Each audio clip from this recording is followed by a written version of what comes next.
Good morning students, welcome to today's chemistry class. So in the last class we have discussed about various separation techniques which are used for separating the components of the mixture. So we have discussed about sieving, magnetic separation, decantation and sedimentation, and as well as filtration techniques. Okay, so before moving to other separation techniques, I would like to tell you that question answer, that is short answers and long answers, are being posted on the school website. So please go there, download it and start completing that work.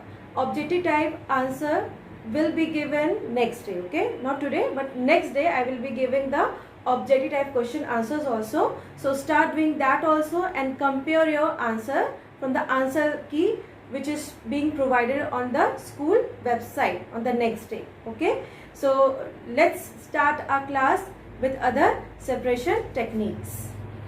Okay, now let us discuss the fifth separation technique, that is dissolution followed by evaporation or crystallization.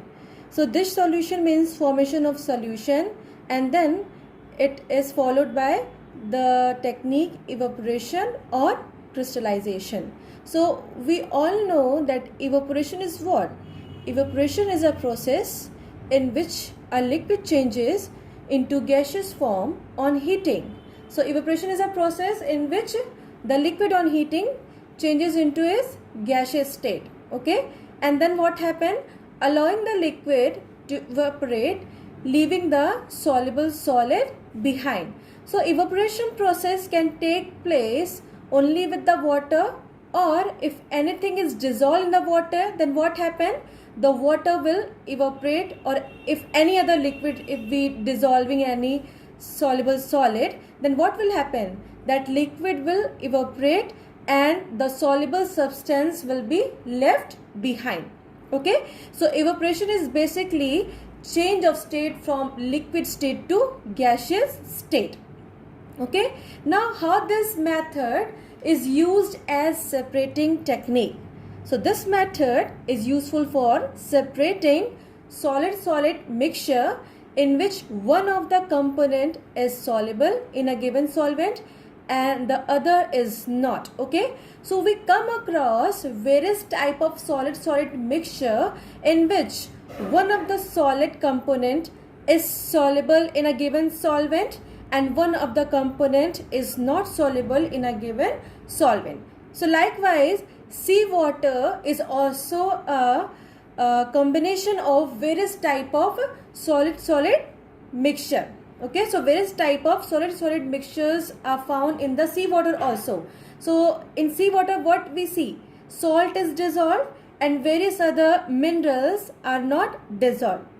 So basic example is in salt and sand mixture, salt is soluble in water but sand is not. So what happened in the sea?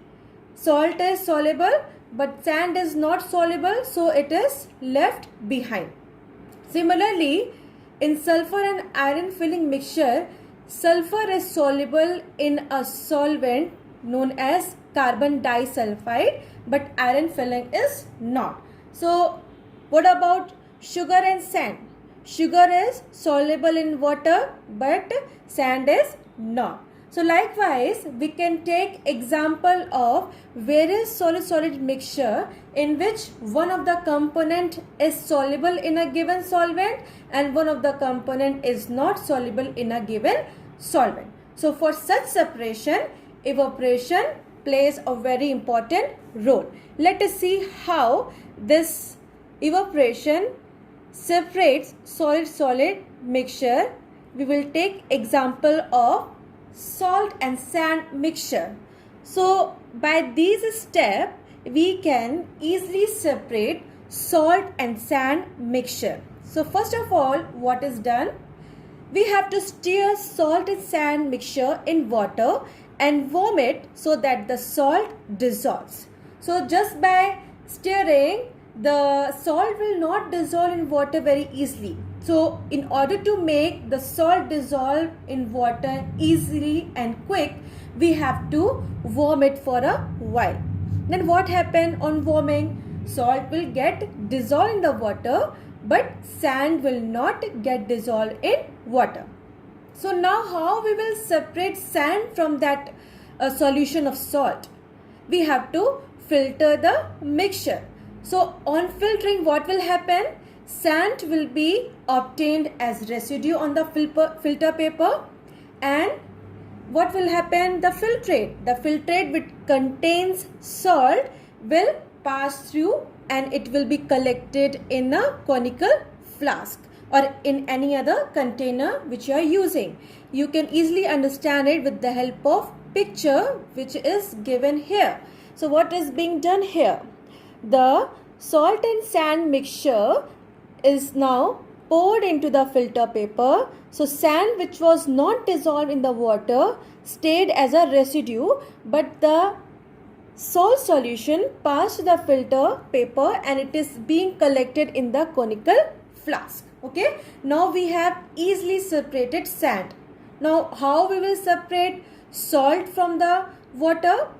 For this, what we have to do? First of all, the residue which was collected on the filter paper, it should be free from all the salt. Okay, in order to make it free from all salt, what we will do? The residue is washed with warm water to make sand free of salt. Okay, sometimes some of the residue, some of the salt will be left on the residue. So what is being done? Warm water is poured on that sand so that the remaining salt also get dissolved in the warm water. Then what is done? The filtrate along with the washings is slowly heated in a evaporating dish. So you can see in the next picture the washing as well as filtrate, which is a salt and water mixture, or you can say salt solution, is heated on the evaporating dish. Then what happened? As you will heat, the water evaporates. Okay, water will start evaporating and the salt will be left behind in the dish. Okay, so likewise we have also separated salt from the water, and we can separate sand and salt by this method. Similarly, we can also separate sulfur and iron filling from the similar procedure. Okay, same procedure will be used for separating sulfur and iron filling from the carbon disulfide solution, because what happened? Sulfur is soluble in the carbon disulfide but iron filling is not. Similarly, we will follow the procedure in order to separate the sulfur and iron filling mixture from the carbon disulfide solvent. Okay, let's move to the next method, that is crystallization. So the solid mixture can be separated from a solvent either by the evaporation technique or by the crystallization technique. So both technique can be used, but there are certain advantages of crystallization over evaporation, and because of that crystallization technique is opted for some of the compounds. Okay, let's see what is crystallization. So crystallization is a process which separates a pure solid in the form of its crystal from a saturated solution. So basically, if we do crystallization process, then we will get solid in its purer form. Okay, and it will be in its crystal form. Okay, and it is done with the help of a saturated solution. So saturated solution, already you know what is saturated solution. A saturated solution is that solution in which no more solute can be dissolved. Okay, no more solute can be dissolved anymore. So such type of solution is used for the crystallization process. Okay, so a purer sample of solid can be obtained by crystallization from the filtrate.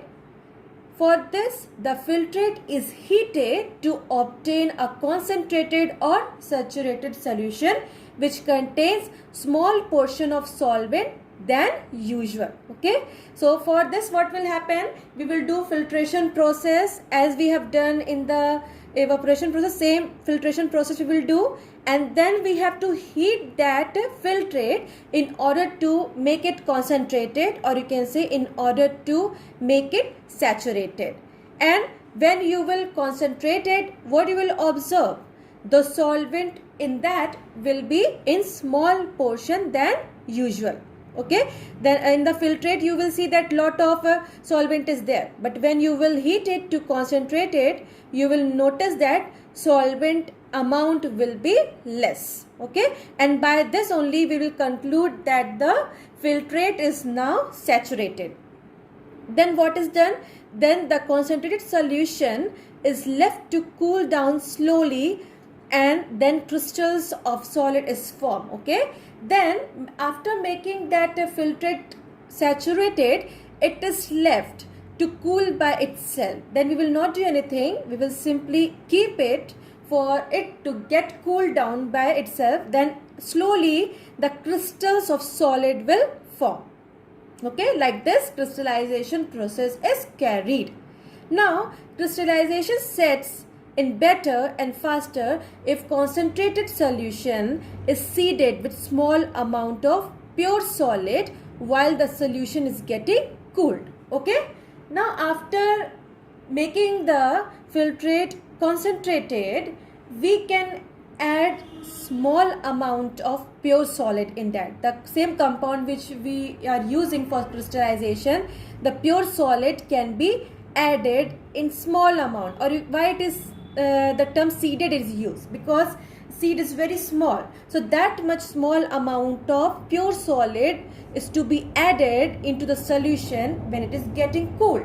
Okay, so what will happen, as the solution will get cool, crystals will form, and crystals will start attaching themselves. It will, what will that seed amount of pure solid will do, it will attract the crystals towards itself. Okay, the pure solid, the little amount of pure solid which we have added in the solution, what it will do, it will start attracting the crystals which are formed while the solution is getting cooled.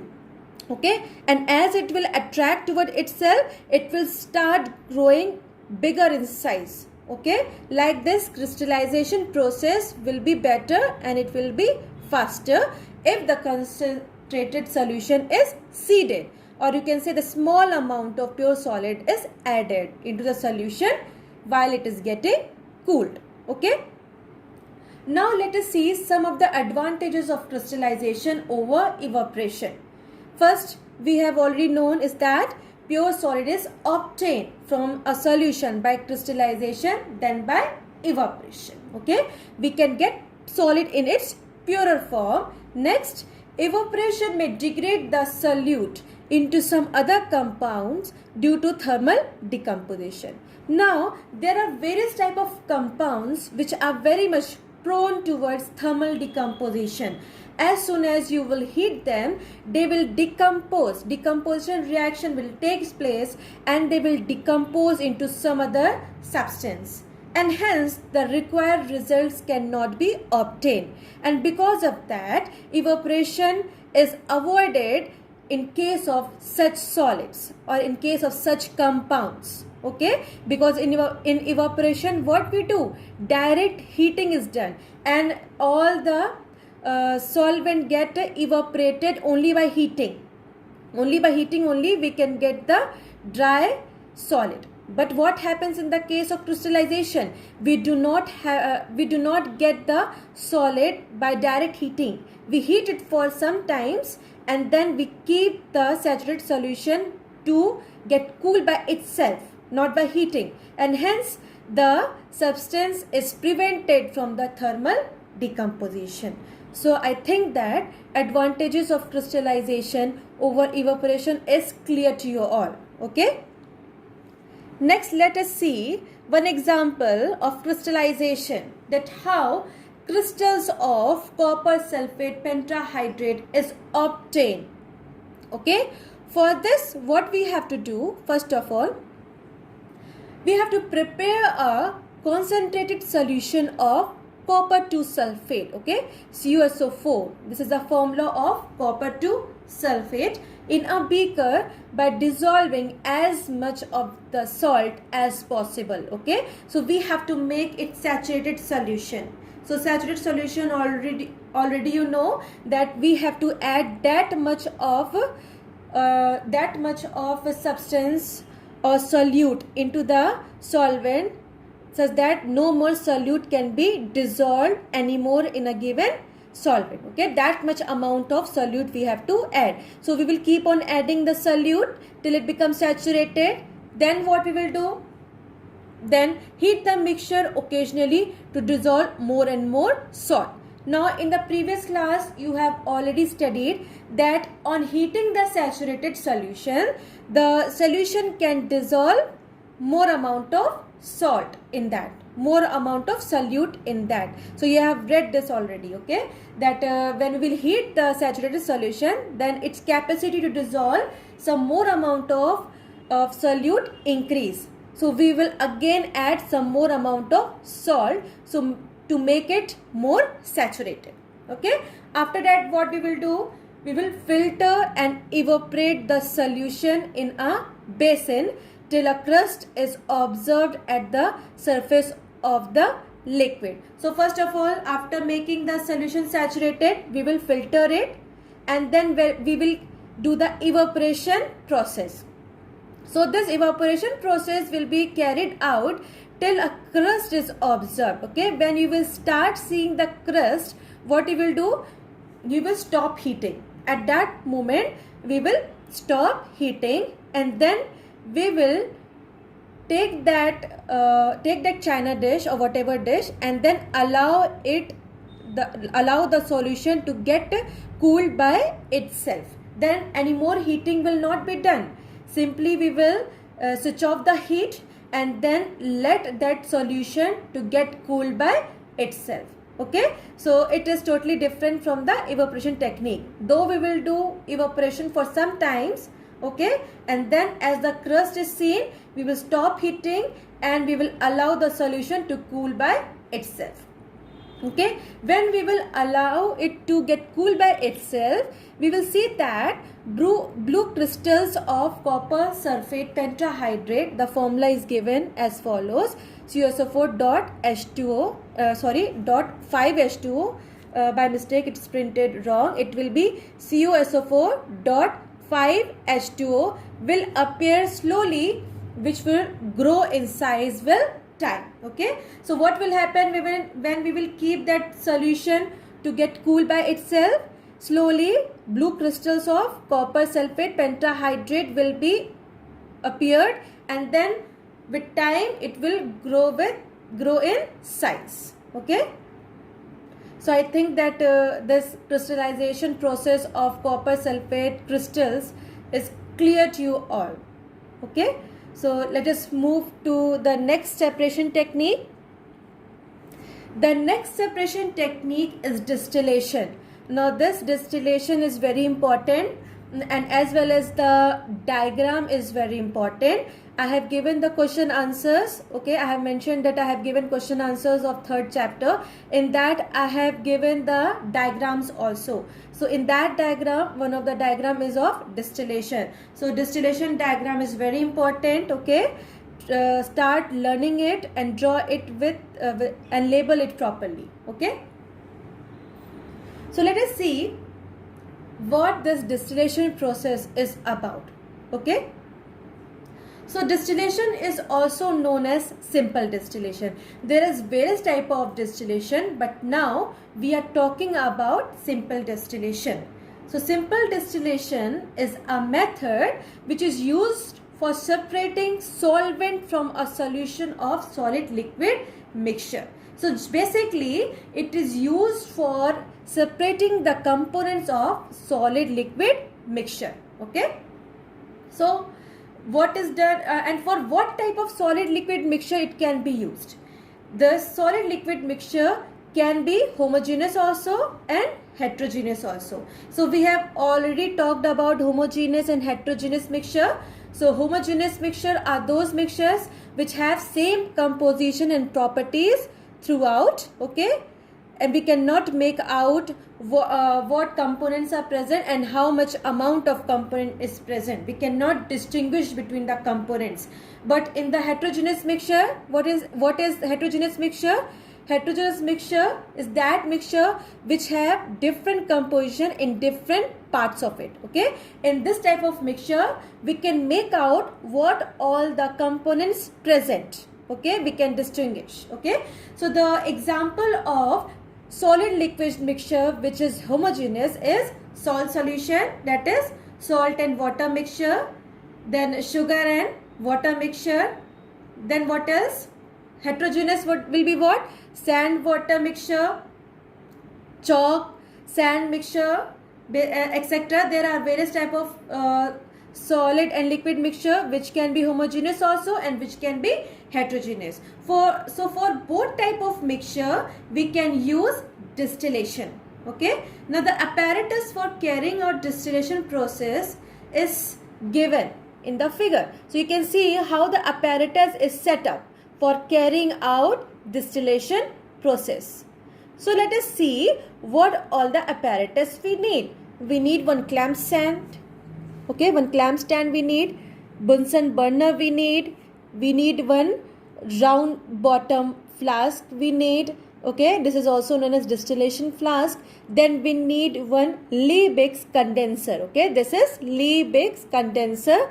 And then we need one conical flask which will act as a receiver flask or receiving flask. Okay, so let us see what is Liebig condenser. So this Liebig condenser is a glass apparatus. Okay, it is a glass apparatus and in which straight glass tube is there. Okay, it is a glass apparatus in which straight glass tube is there. As you can see in the figure, straight glass tube is there, and this straight glass tube is surrounded by the water jacket. Okay, it is surrounded by the water jacket. So this is water jacket which is surrounded. Okay, which is surrounding a straight glass tube. Now this Liebig condenser have two or you can say one inlet is there and one outlet is there. So inlet is used for water to get it into the water jacket, and outlet is used for the water to get out from the water jacket. Okay, so from this inlet, okay, water will enter in this outer jacket, and from this outlet water will come out from the or you can say from the Liebig's condenser jacket. Okay, so I think this Liebig's condenser is clear. Okay, now let us see how the distillation process is carried out. Okay, so the mixture is boiled in the distillation flask first of all. So this mixture can be salt water, okay, sand water, etc. So this mixture, solid liquid mixture only we have to take. Okay, so first of all the mixture is boiled in a distillation flask. Then the vapors that are formed pass through a Liebig condenser in which they are cooled by the water circulating in the outer jacket of the condenser. So first of all, when we will heat the salt and water mixture, what will happen? Water will start evaporating. Okay, and when it will evaporate, vapors will form and the water vapors will pass through the Liebig's condenser. Okay, now what will happen the Liebig's condenser? As I have told you, Liebig condenser have a straight glass tube. So through the straight glass tube only vapors will pass through, and the water which is entering into the water jacket, what it will do? It will extract the heat from the vapors of the water. So the function of the water which is present in the outer jacket is to extract the heat. Okay, fresh water is entering and then hot water is getting out. So every time the water replacement is taking place. Okay, so what this water is doing? It is extracting the heat from the vapors of the water vapor, and then as the heat is extracted, the water vapor will be condensed back into what? Liquid state.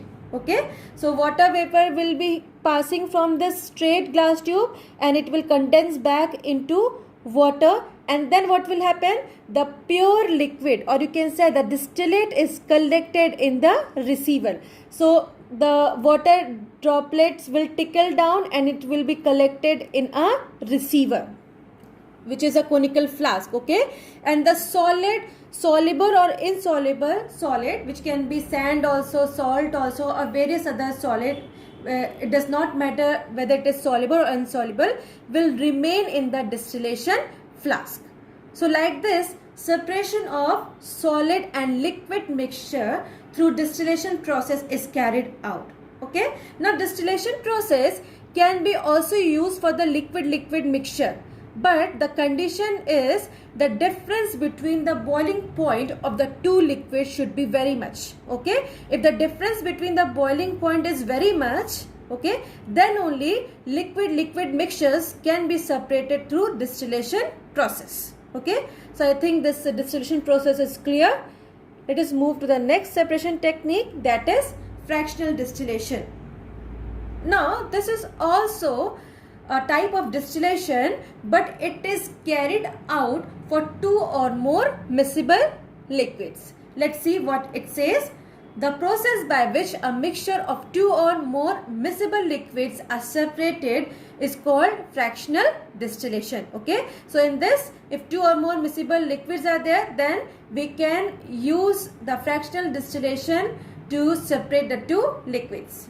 Okay, so it separates a mixture into a number of different parts called fractions, and because number of liquids can be separated part by part, the distillation is known as fractional distillation, because we are separating the mixture into number of parts. Okay, we are going to separate the liquid mixtures into number of parts. As many liquids you are dissolving, that many parts of liquids can be separated through fractional distillation, and hence the parts which are obtained, or you can say separate liquids which are obtained, is known as fractions. Okay, by fractional distillation we can separate liquids which differ in their boiling points by 20 degrees Celsius or more. Okay, so this is the important point to be noticed, that fractional distillation can be used for separating the liquids which have very less difference in their boiling point. Okay, it can be 20 degrees Celsius also. Okay, so it can separate the liquids which have boiling points very much near. Okay, very much near boiling points. Okay, difference is less, then fractional distillation can be used. Okay, some of the liquid mixture which can be separated by this method are, so some of the examples are given in book also, these examples are given. Benzene and toluene can be separated. So you can see the difference between the boiling point is 30 degrees Celsius. So difference is very less, and hence this method can be used. Next, ethyl alcohol and water. So you can see the difference is what? 22 degrees Celsius difference is there, and hence the difference is very less. It can also be separated through fractional distillation. Then petrol, diesel and kerosene from the crude oil. So in the higher class you will see that how crude oil separation takes place with the help of fractional distillation. So crude oil can be separated into number of oils. Okay, number of oils, or you can say number of components through fractional distillation. Let's see how the fractional distillation is carried out. So the apparatus for carrying out fractional distillation process is set up as shown in the figure. So the apparatus is set up. Okay, so here also we can see one Bunsen burner is there. Then we will see a round bottom flask. Then one fractionating column is also there. Additional is what? Fractionating column. Okay, so this fractionating column plays a very important role in achieving different fractions. Okay, different fractions of liquid. Okay, next Liebig condenser is there. So Liebig condenser I have already explained. Next we have one receiver flask which is receiving the liquid part by part. So this receiving flask will be changed every time as different part will be collected. Let's see how this fractional distillation is carried out. First of all, the liquid mixture is boiled in a distillation flask, okay, fitted with a fractionating column and a Liebig's condenser. So first of all, whatever liquid mixture we are taking, take example of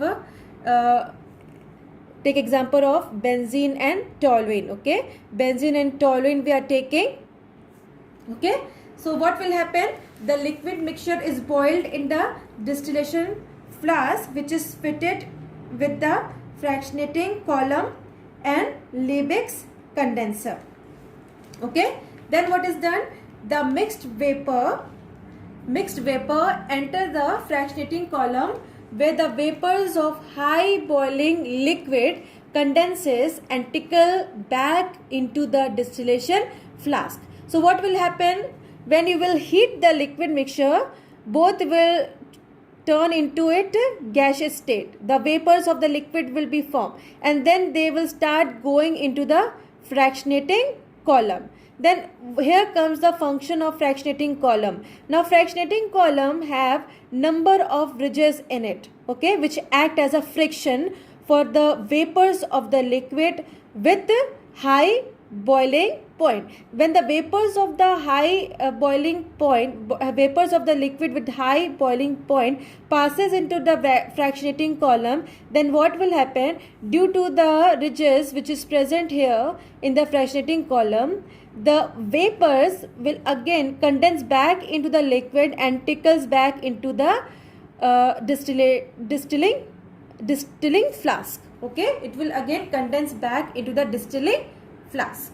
Okay, and the vapors of the liquid with low boiling point will pass through the Liebig's condenser. Okay, vapors of low boiling liquid pass into the Liebig's condenser, where they condense and the liquid is collected in the receiver.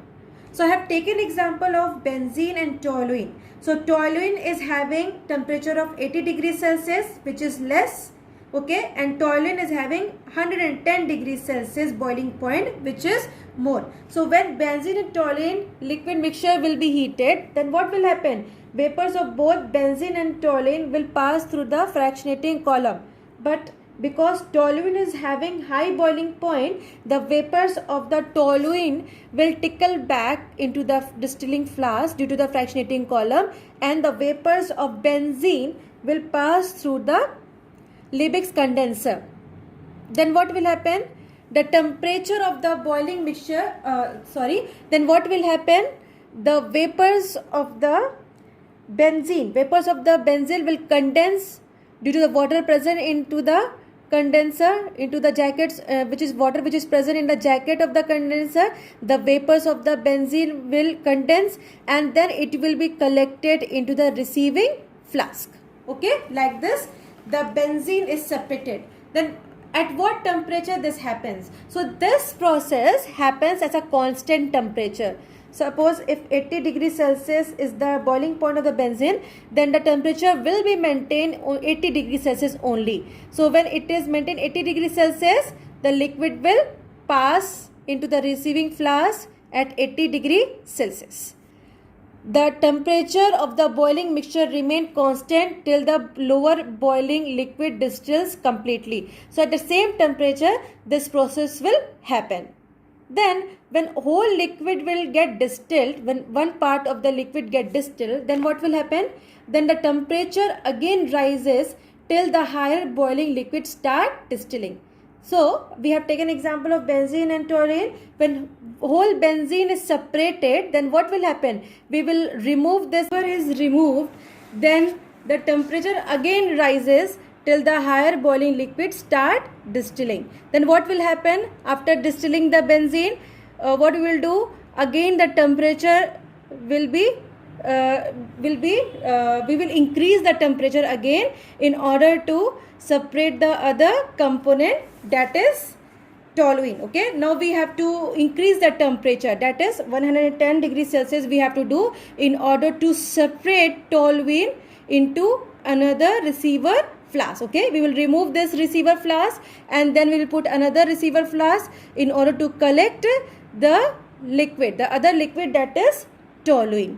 Okay, so different receiver is used for collecting different liquids. Likewise, more than two liquids can also be dissolved together or mixed together, and then it can be separated through fractional distillation method. Okay, by changing the receiver flask again and again. Okay, so I think that fractional distillation method is clear.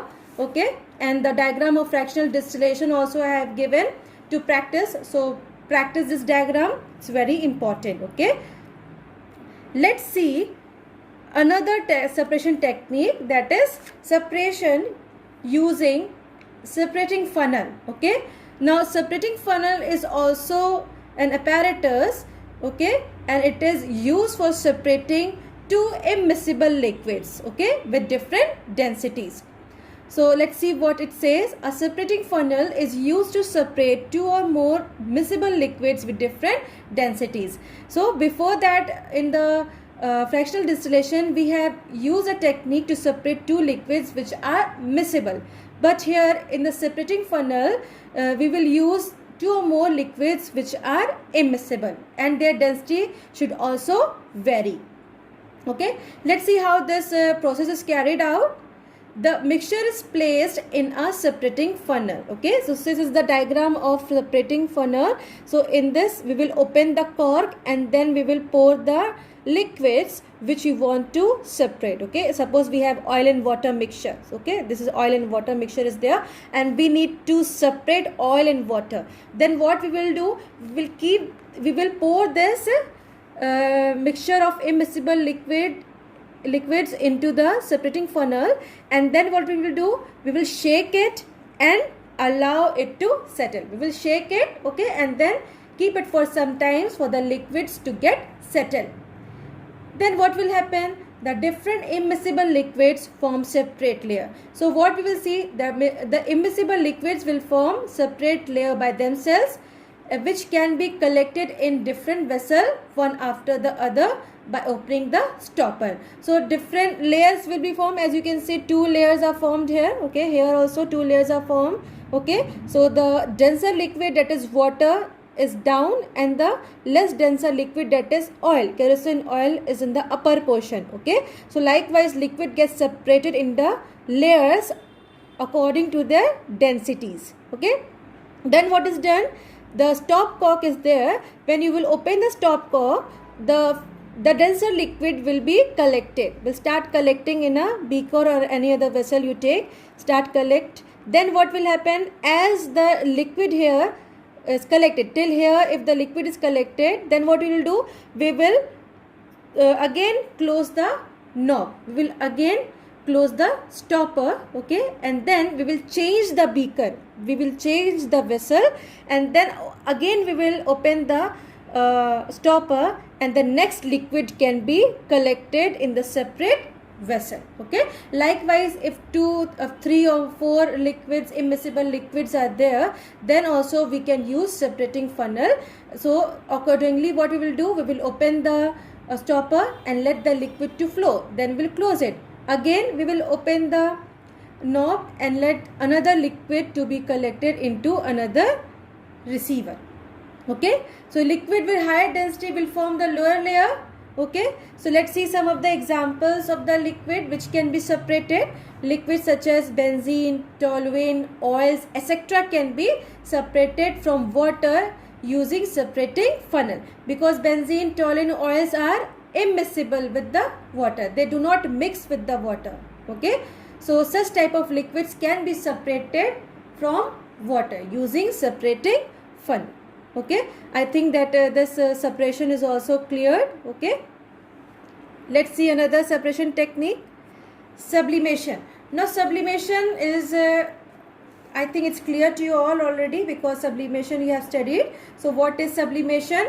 So sublimation is a process in which a solid directly changes into gaseous state without going through liquid state. Okay, so this is a process in which solid do not change into liquid state, instead it directly change into gaseous state. Okay, so such type such type of phenomena is known as sublimation, and the solid which undergoes sublimation is known as sublimable solids.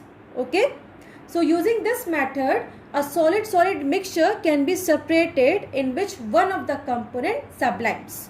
Okay, so by this method also we can separate solid-solid mixture. Okay, it is used for separating solid-solid mixture in which one of the components should be sublimable. So example of sublimable solids are iodine, camphor, ammonium chloride, naphthalene, etc. Okay, such type of solids can be separated from other solids which do not sublime, such as sand, salt, sugar. Such solids do not sublime. So from these solids we can separate sublimable solid through sublimation process. Okay, so in order to carry out this process, different apparatus are arranged. As you can see here, different apparatus are arranged. So one conical flask we have taken, one china dish we have taken. Okay, stand, tripod stand is used, then burner is there. Okay, so like this the apparatus are arranged in order to carry out sublimation process. Okay, so for carrying out this process, a funnel is inverted over the mixture placed in a china dish. So we can take any mixture of one should be sublimable solid and one should not undergo sublimation. Okay, so we have taken example of ammonium chloride and salt. So ammonium chloride sublimes but salt do not. Okay, such type of mixture can be taken in order to carry out sublimation process. Okay, such type of mixtures can only be separated through sublimation process. Then what is done? The outlet of the funnel is loosely plugged with cotton. So outlet of the funnel is loosely plugged with the cotton. So what does cotton do? It does not allow the vapors of the ammonium chloride or any other sublimable solid to go out. Okay, so it prevents the vapors to go out. In your book it's given test tube. So instead of cotton plug, you can also use test tube over this opening in order to avoid vapors. Okay, to restrict the vapor we can use test tube also. Okay, so what will happen? On heating the mixture, sublimable component vaporizes and the vapors condenses on the cold inner of the funnel. Okay, so what will happen on heating? The sublimable solid, that is ammonium chloride here, it start changing into vapor state. It will start changing to vapor state, and when it will strike to the cold part of the funnel, it will start changing into solid state. That is solidified ammonium chloride will be formed on the sides of the funnel. Okay, it will change into solid state. Okay, and non-sublimable component remain behind the china dish. Okay, all the sublimable solid will start changing into gaseous state, and it will again get cooled on the colder part of the funnel, and the non-sublimable solids will remain behind in the china dish. As you can see here, salt will remain behind and ammonium chloride will be obtained on the sides of the funnel. So like this, separation can be achieved by using sublimation method. Okay, so this can be used for solid mixture in which one of the component should be sublimable. Okay, so I think that all the separation techniques which we have studied today is clear to you all. Okay, and in the next class I will be talking about chromatography and some of the examples of separation. Okay, separation of mixture, some examples are given. Okay, so we'll talk about that and we will talk about chromatography.